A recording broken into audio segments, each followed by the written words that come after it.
She looked straight at me and said the one sentence I had been afraid to hear: "We should pretend last night never happened." The words came out quiet, calm, almost gentle. But they still hit me like someone had just pulled the ground out from under my feet. Just 12 hours earlier, she had kissed me in a kitchen full of candlelight while a storm shook the windows of her house. Now she stood across the street from me beside her mailbox, arms folded tight against her chest like she was protecting herself from something. Or someone. Maybe me. I stared at her, trying to understand how the same woman who had rested her head against my shoulder while the rain slowed outside could suddenly act like it had all been a mistake. "Elena," I said slowly, "that didn't feel like something we should forget." Her eyes flicked up to meet mine. For a second, something warm moved behind them. Then it disappeared. "That's exactly why we have to forget it." A car rolled past at the end of the street, and she waited for it to disappear before speaking again. "You're a good man, Marcus. I don't want to ruin that." Ruin it. That word stayed in the air between us. I opened my mouth to ask what she meant, but before I could say anything, a black sedan pulled up beside her house. The door opened, and a man stepped out. Tall, clean suit. The kind of smile that looks polite until you notice it never reaches the eyes. He glanced at Elena, then at me. And something about the way his expression changed made my stomach tighten. "Elena," he said smoothly, "you didn't tell me you had company." Her shoulders stiffened. "David," she said quietly, "you weren't supposed to come today." The man's gaze moved back to me again, slow, careful, like he was measuring something. "And who is this?"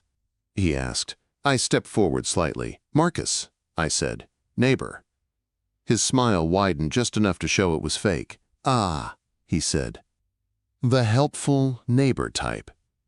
Then he looked back at Elena. "You always did like projects." The way he said it made my hands curl into fists. "Elena doesn't need fixing," I said. David didn't even look at me when he answered. "Oh, I know." Quote. Then finally he turned his head slightly. "But she does have a habit of letting people believe they can." The street felt suddenly smaller, quieter. I glanced at Elena. She looked like someone holding a door shut with both hands while something heavy pushed from the other side. "David," she said under her breath, "please stop." He shrugged like none of it mattered. Then he leaned casually against his car. "You know the neighbors will talk," he added lightly. "They always do."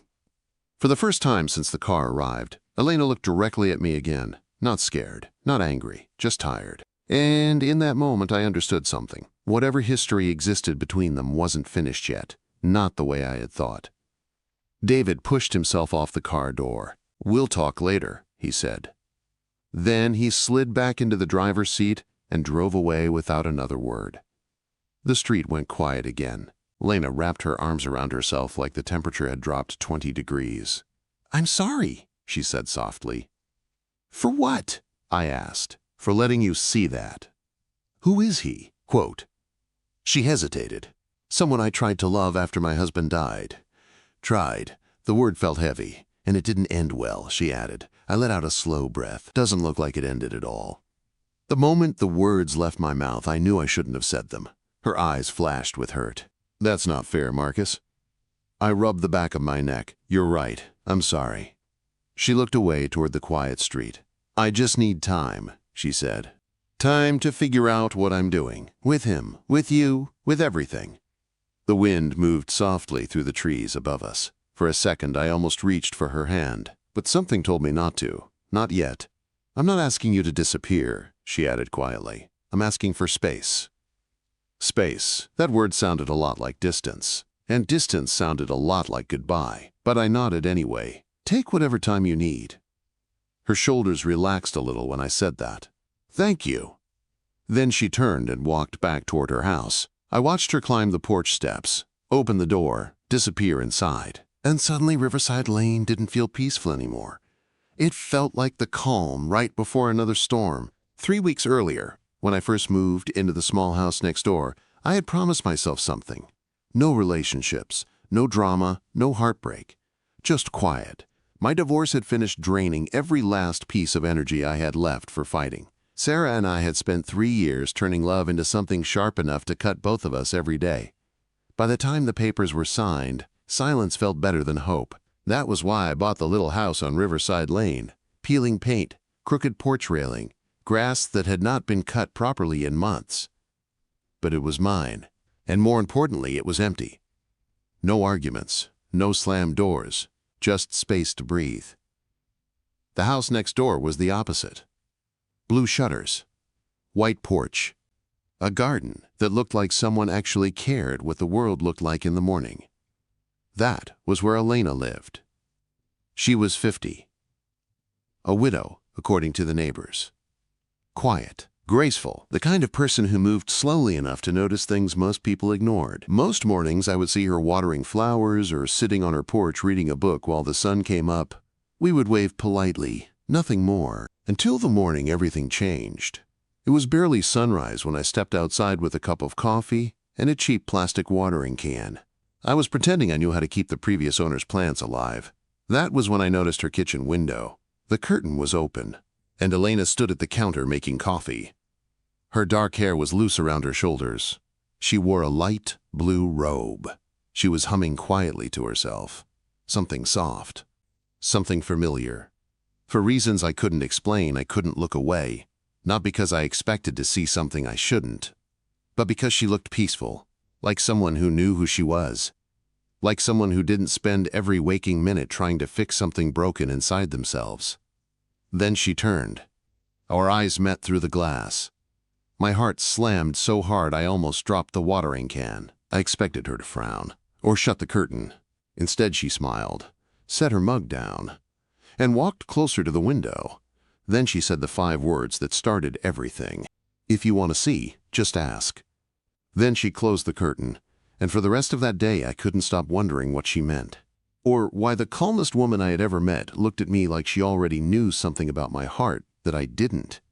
Because what I didn't know yet was that the quiet woman next door had storms of her own, and sooner or later, I was going to be standing right in the middle of them. For 3 days after that morning, I tried to act like nothing had happened, which is harder than it sounds when the person who said something that strange lives 30 feet away from you.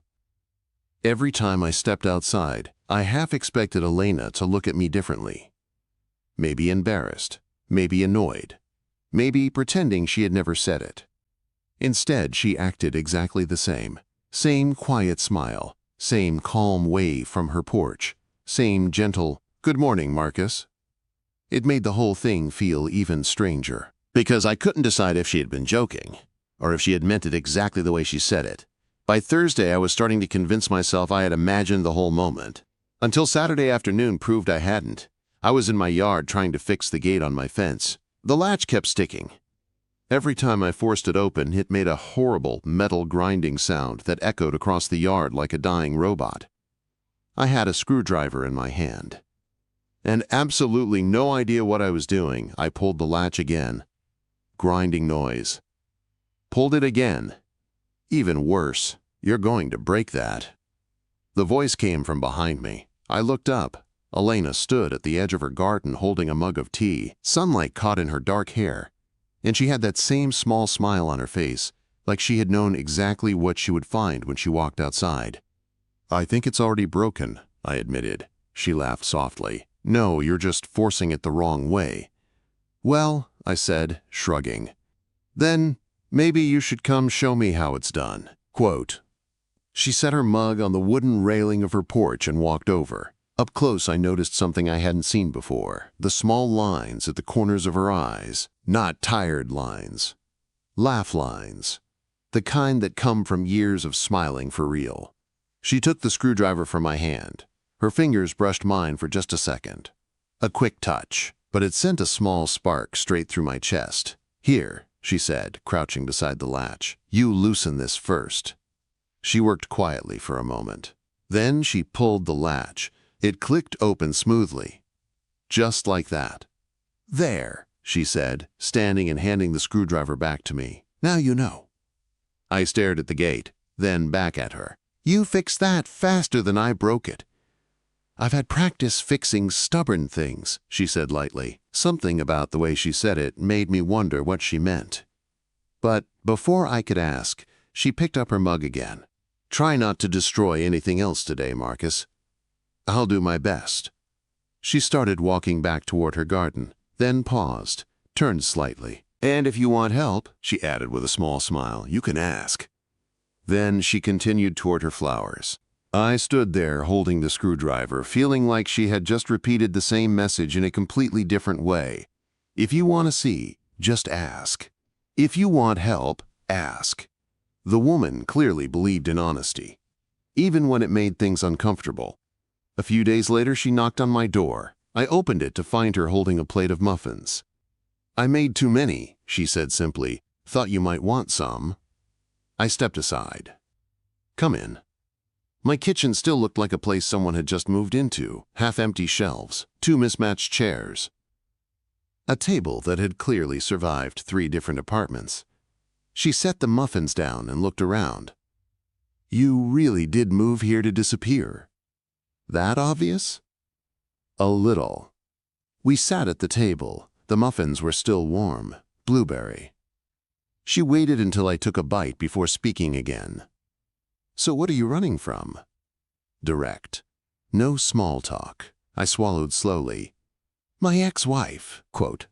She nodded like that answer made perfect sense. Bad ending? 3 years of slow destruction, I said. At first we were happy. Then we started fighting about everything. Eventually, we forgot how to stop.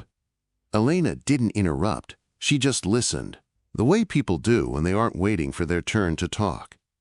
We stayed together longer than we should have, I continued. By the end, we weren't trying to fix anything.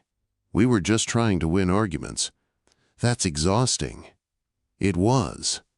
She rested her elbows lightly on the table. Do you miss her? I thought about that, about Sarah, about the house we used to share, the silence that followed the divorce. No, I said honestly. I miss the idea of what we thought we had. Elena smiled slightly. That's the hardest part. Her voice softened. My husband loved this porch. She said it so casually that for a moment I didn't realize what she meant. Then she continued. Thomas.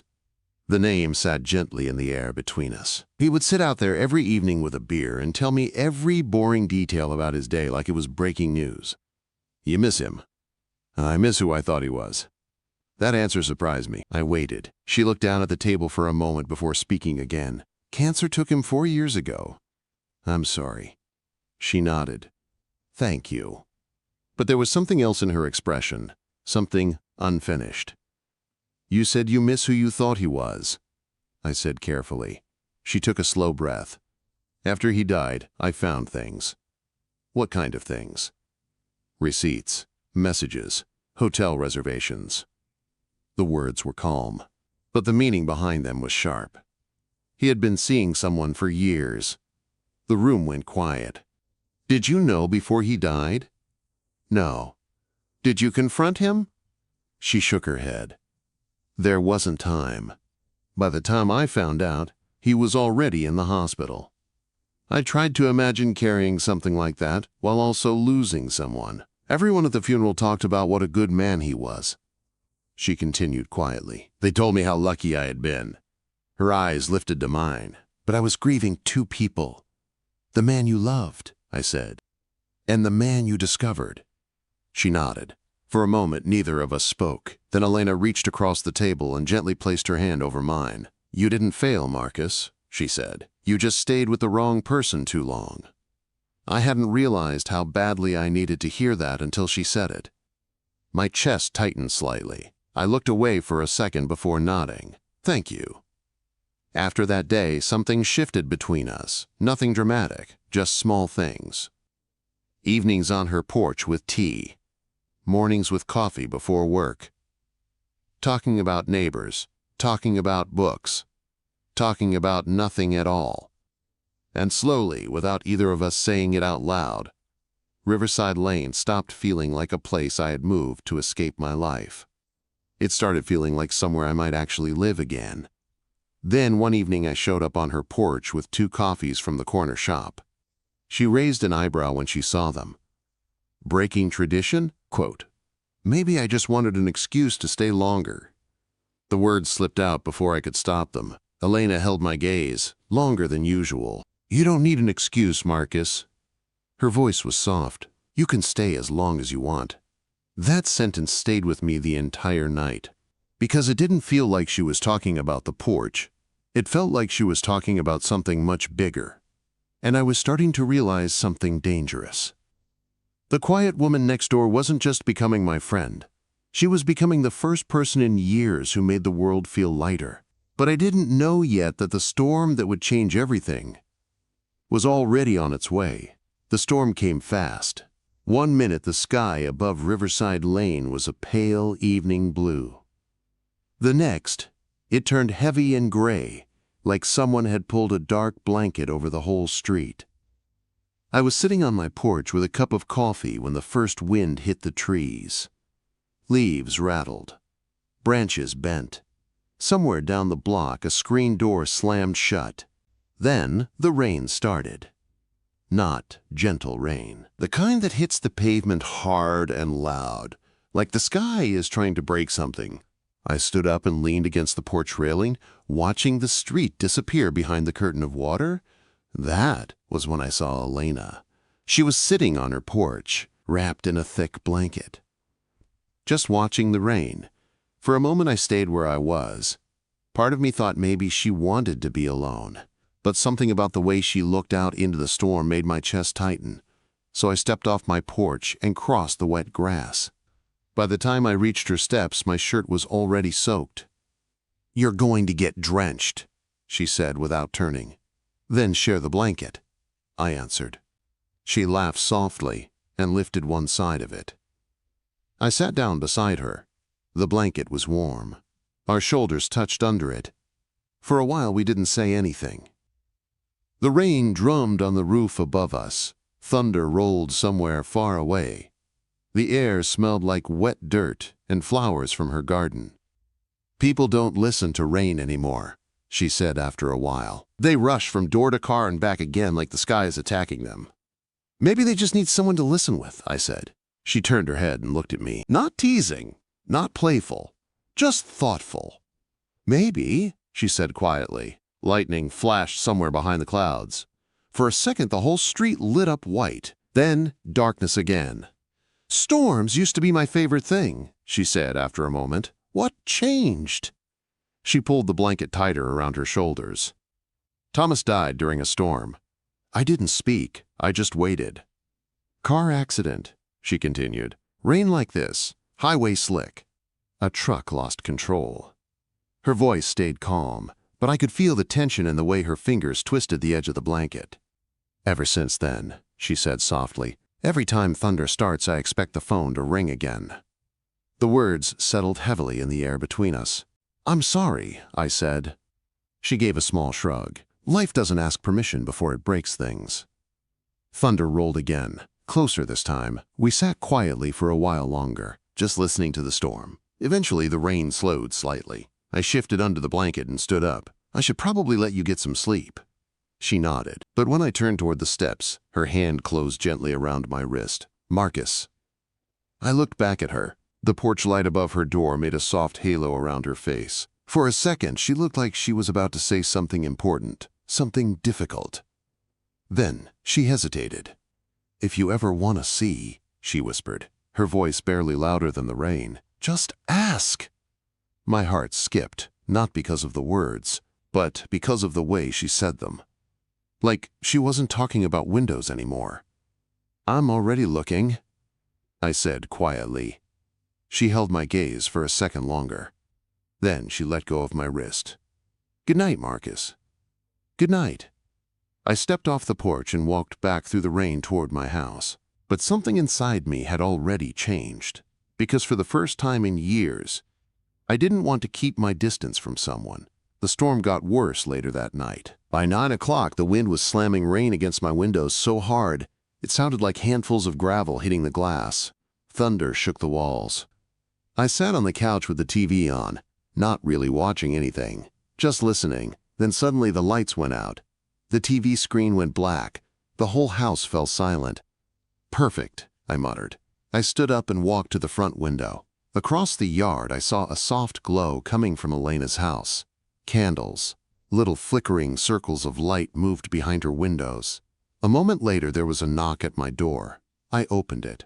Elena stood there wrapped in a blanket, barefoot, her hair damp from the rain. "My power went out earlier," she said. "I can't find the breaker, and I hate going down there in the dark." I grabbed my flashlight. "Let's fix it." We ran across the yard, through the rain, and up onto her porch. Inside, her house smelled like cinnamon and candle wax. Several candles burned on the kitchen counter and coffee table. Their warm glow made the room feel softer than usual. "The breaker is in the basement," she said. "Lead the way." We walked to the basement door. She hesitated before opening it. "You sure you're not afraid of ghosts?" she asked lightly. "I'll protect you." She smiled. Then we started down the narrow stairs. The basement smelled like old wood and dust. My flashlight cut a thin beam through the darkness. At the bottom, I found the breaker panel on the wall. A few switches were down. I flipped them back up. A second later, the lights flickered, then came back to life. The refrigerator hummed upstairs. Elena exhaled. "You just saved me." "I don't think you need saving," I said, turning toward her. "You're stronger than you think." For a moment, she looked older, not weak, just tired in a way people get after carrying too much alone. "You don't know me as well as you think," she said quietly. "Then let me." The words came out before I could stop them. She shook her head slightly. "Marcus, don't." "Why not?" "Because loneliness can trick people." Her eyes met mine in the harsh basement light. "I don't want you confusing kindness with something deeper." Quote, "And if I'm not?" She didn't answer. The storm rumbled above us. We stood there in silence. Finally, she turned toward the stairs. "Let's go back up." Back in the kitchen, the candles were still burning. Even though the power was back on, she filled a kettle with water and set it on the stove. "Tea?" she asked. "Always." We sat at the table with warm mugs in our hands. Rain tapped against the windows. Thunder rolled farther away now. The storm was starting to move on. "I used to love storms," she said again quietly. "Maybe I will someday." "You deserve peace," I told her. She smiled faintly. "Peace is overrated." "What do you mean?" "Peace is quiet," she said, "but quiet can feel like emptiness." She looked down into her tea. "Sometimes noise reminds you that you're still alive." I studied her face in the candlelight, the small lines near her eyes, the softness in her expression. The sadness she carried carefully, like something fragile. "You know," she said suddenly, "I haven't felt like someone really saw me in a long time." I didn't say anything. I just looked at her, letting her see that I wasn't going anywhere. Slowly, she reached out and touched the side of my face. Her fingers were warm, gentle. "If you want to see," she whispered again, "just ask." My heart pounded. "I'm already looking," I said, and this time when she leaned forward. I didn't hesitate. Our foreheads touched first. Then her lips met mine. The kiss wasn't rushed or wild. It felt careful, like two people slowly fitting broken pieces back together. When we pulled apart, she rested her head on my shoulder. I wrapped my arm around her. Outside, the rain softened. The storm was almost over, but neither of us knew yet that the hardest part was still coming. The next morning felt lighter. For the first time in a long while, I woke up without that familiar weight pressing on my chest. The storm had passed. Sunlight pushed through my bedroom window and painted soft lines across the wall. The air smelled clean, like the whole neighborhood had been washed overnight. I stood in the shower longer than usual, not thinking about work, not thinking about my divorce, just thinking about Elena's kitchen. The candles. The quiet way she had rested her head on my shoulder after we kissed. Nothing about it had felt rushed. Nothing about it had felt wrong. For the first time in years, something in my life felt simple. I stepped outside with my coffee around 8. The street was still wet. Little puddles sat along the curb. Water dripped slowly from the trees. And across the yard, Elena stood by her mailbox holding a small stack of letters. She looked beautiful in the soft morning light. Simple jeans, loose shirt, hair tied back. But something about the way she held herself felt different. Tighter. Guarded. "Morning," I said, walking toward the fence. She looked up. For a moment, her eyes softened when she saw me. Then that softness faded. "Morning, Marcus." I waited for her to smile the way she usually did. She didn't. I cleared my throat. About last night. We should forget it happened. The words came out fast, like she had been holding them in all morning. I stared at her. What? It was a mistake, she said quietly. That didn't feel like a mistake. She looked around the street quickly before answering. You don't understand how people here think. Let them think whatever they want. It's not that simple. Her voice stayed calm, but I could see tension in the way her fingers tightened around the letters. Marcus, she continued softly, I've already been through enough whispers in this neighborhood. What does that have to do with us? Everything. A car rolled slowly past the end of the street. She waited until it disappeared before speaking again. You're younger than me. 14 years, I said. That matters to people. I don't care. But I do. Her voice cracked slightly on that last word, not angry, just afraid. It's not about the age, she said. It's about the story people will create.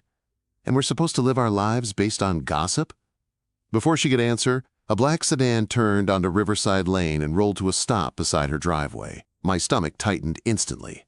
The driver's door opened. A man stepped out.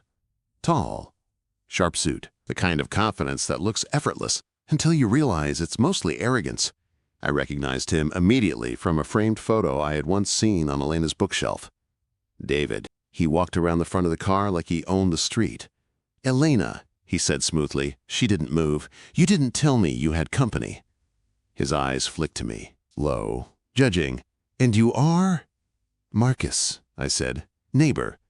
His smile widened slightly. Helpful neighbor. Something in the way he said it made my jaw tighten. Elena didn't mention she had hired someone to keep her yard in shape. I'm not hired, I said. No? He replied lightly. Well, that's interesting. Elena stepped forward slightly. David, please stop. But he kept talking like she hadn't spoken. You always did have a soft spot for projects, he added. His eyes drifted over my boots, my jeans, my old work shirt. Man you think you can fix. My hands curled into fists. I think you should leave, I said. He finally looked directly at me. And for the first time, the fake smile faded slightly. You're new here, he said calmly. You probably don't know Elena the way you think you do. That's enough, Elena snapped. The sharpness in her voice surprised both of us. David raised his hand slightly like he was amused. Relax, he said. Then he leaned against his car door and looked back at her. You know how this neighborhood talks.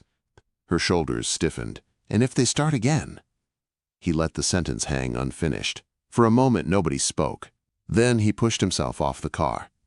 We'll talk later, he said. His eyes flicked toward me one last time. Good luck with the project. Then he got back in the car and drove away. The street went quiet again. Elena wrapped her arms around herself. I'm sorry, she said softly. For what? For dragging you into that. Who is he really? She looked down at the wet pavement. Someone I tried to be with after Thomas died. And? And it didn't work. It doesn't look finished. The moment the words left my mouth, I regretted them. Her eyes flashed. That's not fair. I exhaled slowly. You're right. I'm sorry. Quote, for a moment she didn't speak. Then she looked up again. I need time, she said quietly. Time to sort through things. With him, with you, with everything. Every part of me wanted to argue, to say she didn't owe that man anything, but I could see the fear behind her calm voice, so I nodded. Take the time you need. Her shoulders relaxed slightly. Thank you. She turned and walked back toward her house. Halfway up the porch steps, she stopped. But she didn't look back. Then she disappeared inside. The quiet between our houses felt different after that. Heavy. Days passed. No tea on the porch. No morning coffee. No casual conversations about neighbors or books. Sometimes I would see her through her kitchen window, reading, washing dishes, watering her plants. And every time our eyes almost met, one of us looked away. I told myself I was giving her space, but space felt a lot like distance. And distance felt like something slowly slipping through my hands. By Friday evening, I was sitting on my porch, staring at the empty chair beside me when my friend Lucas showed up with a six-pack. "You look terrible," he said as he dropped into the chair. "Let me guess, girl problems." I laughed once. Then I told him everything, the storm, the kiss, David showing up like he still owned a piece of her life, the silence that followed. Lucas listened quietly. When I finished, he leaned forward and rested his elbows on his knees. "Marcus," he said carefully, "you can't fix someone who's still bleeding from someone else." I looked across the yard. Elena stood in her garden wrestling with a tangled hose. Her shoulders sagged slightly as she tried to pull the knot loose. "She's not broken," I said quietly. Lucas followed my gaze. "Maybe not," he admitted, "but she's scared." I stood up. "Where are you going?" he asked. "To help my neighbor." He shook his head, but he didn't stop me. I crossed the grass and stepped into her yard. She looked up when she heard my footsteps. "This thing hates me," she said, holding up the twisted hose. "I swear it ties itself in knots on purpose." "Let me see." We worked on the hose together, quietly, our hands brushing occasionally as we pulled at the loops. Finally, the knot loosened. Water flowed smoothly again. She turned off the faucet and let the hose fall to the grass. For a moment, we just stood there. Then she spoke. "I ended things with David." I searched her face. "For good?" She nodded slowly. "For good." Her smile was small, but real. "I'm still scared," she admitted, "but fear shouldn't make my decisions anymore." I reached for her hand. She let me take it, then squeezed gently. Maybe the storm wasn't over yet, but for the first time since that morning, it felt like the sky might finally be clearing. After Elena said she had ended things with David, the yard went quiet again. Not awkward quiet. Just the kind of silence that comes when two people realize something important has shifted. The hose lay in the grass beside us, water still dripping slowly from the nozzle. I looked down at our hands. Her fingers were still wrapped around mine. Warm, steady. "Are you okay?" I asked. She let out a slow breath. "No," she said honestly, "but I will be." She pulled her hand away gently and pushed a loose strand of hair behind her ear. "I should have ended things with him months ago," she continued. "Maybe even years." "What stopped you?" She gave a small, tired smile. "Fear. Of him. Of being alone again." The words came out softer than the breeze moving through her garden. "I thought if I tried hard enough, maybe something real would grow between us," she said. "But all we ever did was circle the same arguments." I nodded slowly. "I know that feeling." She glanced at me. "Your marriage?" "Yeah." We stood there for a moment, both thinking about past lives we had already walked away from. Then she looked down at the dirt near her shoes. "I also didn't want the neighborhood saying I couldn't move on after Thomas. You don't owe anyone proof of anything. I know that now." She looked back up at me. "But it took meeting you to realize it." That sentence landed somewhere deep in my chest. I didn't know what to say. So I didn't say anything. Sometimes silence says more than words anyway. She glanced toward my porch where Lucas was pretending not to watch us. "He seems protective of you. He's just used to seeing me make bad decisions. And am I one of them?" Quote. The question surprised me. I stepped closer. "No. Even with the age difference? That's just a number people use when they don't know what else to criticize." A small laugh escaped her. "You say things like that so confidently." "I'm a construction manager," I said. "I build things for a living." "And that means you understand hearts?" "No," I admitted, "but it means I know strong foundations when I see them." Her cheeks turned slightly pink. She looked down again, almost shy. "You're very patient with me," she whispered. Maybe I finally found something worth being patient for. For a moment, the air between us felt warmer, like the world had paused just long enough for us to breathe. Then she squeezed my hand once more. "I'm glad you didn't listen to your friend," she said quietly. "You heard that?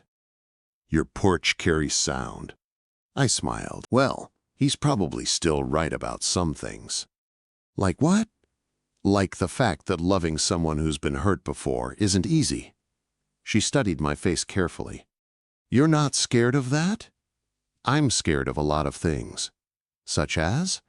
Such as letting someone good walk away because I was too careful. Her eyes softened. That sounds familiar.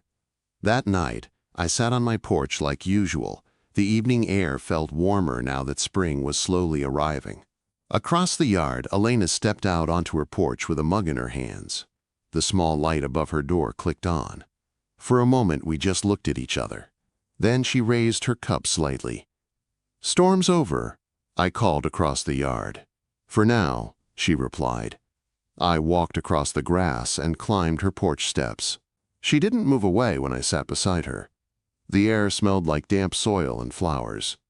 Neither of us spoke for a while. We just listened to the quiet street. Eventually, she leaned back in her chair and looked at the sky. "You know what the hardest part of losing someone is?" she asked. "What?" "Not the moment they leave. Then what? It's the way the world keeps moving like nothing changed." She took a slow sip from her mug. "You still wake up. You still water your plants. You still buy groceries. But something inside you stays stuck in that moment." I nodded. "I think divorce does that too." She glanced sideways at me. "How so?" "You keep replaying the last argument, the last promise, the last time things almost worked. And you wonder which moment broke everything." She smiled faintly. "Maybe some things were never meant to be fixed." "Maybe." We sat quietly again. The sky above us was clear now, no clouds, just early stars beginning to appear. After a while, Elena turned slightly toward me. "Marcus." "Yeah? Thank you for not giving up on me." "I tried. I admitted it didn't work." She laughed softly. The sound felt lighter than it had in weeks. "Good," she said. Then she reached over and rested her hand on my arm. "I think I'm finally ready to stop hiding." My heart beat a little faster. From what? From being happy. Her words hung gently in the air. Not dramatic. Not loud. Just honest. And sometimes honesty is the bravest thing a person can say. "Then maybe it's time we stop pretending this is just tea and porch conversations," I said. She tilted her head slightly. "And what is it?" Quote. I looked at her. Really looked. At the quiet strength in her eyes. At the way she still opened her heart even after everything she had lost. "It's the beginning of something," I said. Her smile grew slowly. "Something good? Something real." For a moment she studied my face like she was searching for any sign of doubt. When she didn't find any, she leaned forward. This time, when our lips met, there was no hesitation. No fear, just warmth.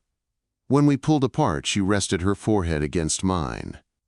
"You know the neighbors are still going to talk," she whispered. "Let them. They'll say I'm too old. I'll tell them they're too boring." She laughed again. Then she leaned back in her chair and looked out at the quiet street. "You know what love is supposed to feel like?" she asked. "What?" "Not lightning." "Lightning?" "People think love should be loud and explosive," she said, "like fireworks." "And you disagree?" "I think real love is quieter." She looked at the garden where the first green shoots of spring were pushing through the soil. "Real love is like rain." "How so?" "It's steady," she said, "sometimes gentle, sometimes messy, but it's the thing that helps everything grow." I squeezed her hand. "I like that." She leaned her head against my shoulder. "So do I." For the first time in a long while, the future didn't feel uncertain. It felt possible. And somewhere deep inside me I knew one thing. The woman next door, who once caught me staring through her kitchen window, had just become the most important part of my life. But the real test of love wasn't starting something new. It was proving you could keep showing up when life tried to shake it apart. And that test was coming sooner than either of us expected. Spring arrived quietly on Riverside Lane. The trees grew new leaves almost overnight. Elena's garden slowly filled with color again. Little green shoots pushed up through the soil like the earth itself was stretching after a long sleep. And somehow, without either of us announcing it, life between our houses found a rhythm. Most mornings we ended up on one porch or the other with coffee or tea. Sometimes we talked, sometimes we didn't. We just sat there watching the street wake up, the mail truck, the dog walkers, the old couple at the corner house arguing about where they left their keys. It should have been ordinary, but it never felt boring.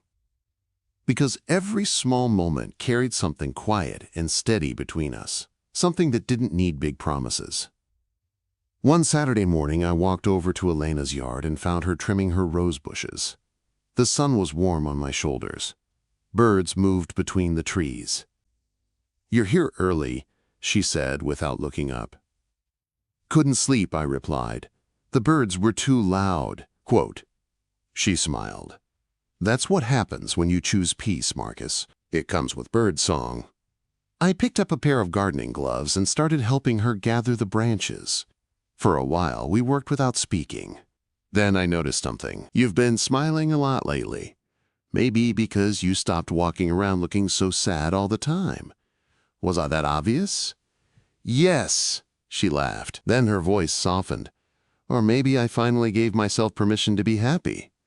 We finished trimming the roses and sat down in the grass with 2 glasses of lemonade. The sunlight caught in her hair and made the dark strands shine. "You know," she said after a while, "when you first moved in, I thought you were just another lonely man trying to fix a broken fence." "That sounds about right. I didn't expect you to start fixing things in me, too."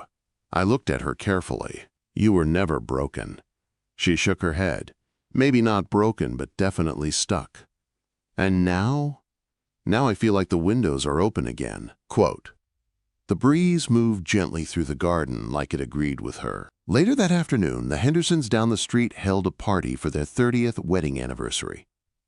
The entire neighborhood showed up. White lights hung from the trees. Music played softly from a speaker on their patio. People stood around laughing, holding plates of food and plastic cups of lemonade.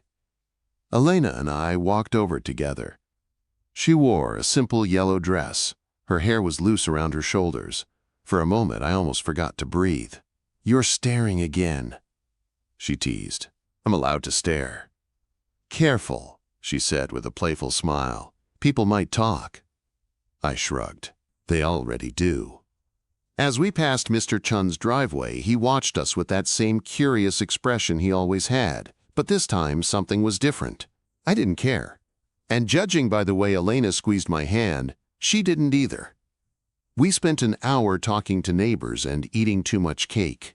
Eventually, the music changed to something slow. Couples began moving toward the grass to dance. I shifted slightly. "You look nervous," Elena said. "I don't really dance." "You also told me once you didn't know how to love again."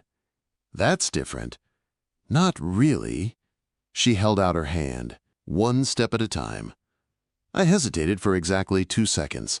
Then I took her hand. We stepped onto the grass with the other couples. I didn't know any real dance moves, so we just swayed slowly. Her head rested against my chest. My arm wrapped gently around her back.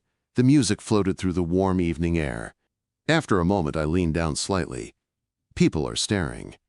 "I know." "You don't mind?" She looked up at me with a calm smile. "I spent too many years worrying about what people think. And now? Now I'm done hiding from being happy." I tightened my arm around her slightly. The music faded into the background. For a few minutes, the whole world felt smaller, quieter, like it was just the 2 of us standing there on the grass. A few days later, we sat on her porch watching the sunset. The sky shifted slowly from orange to pink to deep purple. Elena had a small notebook in her lap. "What are you writing?" I asked. "Nothing important." "Let me guess. Garden plans." She laughed. "No." "Then what?" She closed the notebook and rested it on the table. "I was thinking about love." "That sounds dangerous." "Not really." She looked out at the street. "You know what people get wrong about love?" "What?" "They think it's supposed to feel like lightning. Bright, loud, impossible to ignore. "And you disagree?" "I think lightning is exciting," she said, "but it's also gone in a second." She reached for my hand. "I think real love is more like rain." I smiled slightly. "You said that once before." "And I still believe it." She leaned her head on my shoulder. "Rain is steady, quiet, sometimes annoying, but it's the thing that helps everything grow." I squeezed her hand gently. "I like that version better." We sat there for a while watching the sky darken. Eventually the first stars appeared. Then Elena turned toward me. "You still look at me like you can't believe this is real." "That's because I can't." "And why not?" Quote, "Because a year ago I thought love meant fighting every day just to survive it. And now? Now it feels peaceful."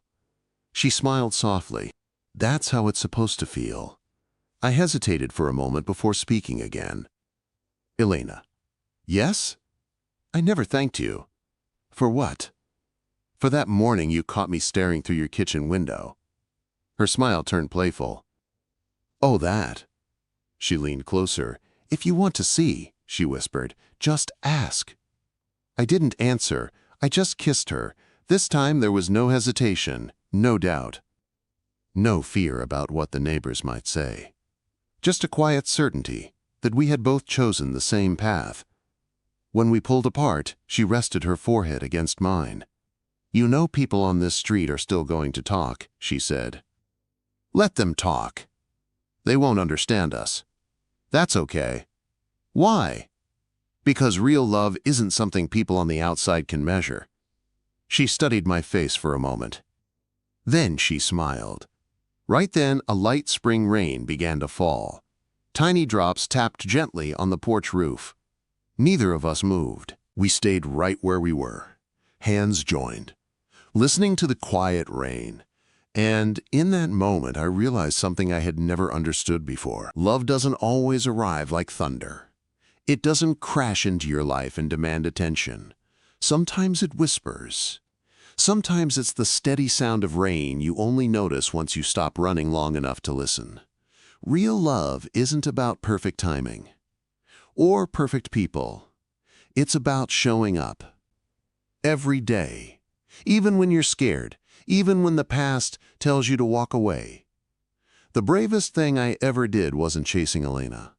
It was staying when everything inside me said protecting my heart would be easier. Because some promises don't need loud words. Some promises are simply two people choosing each other again, and again, and again.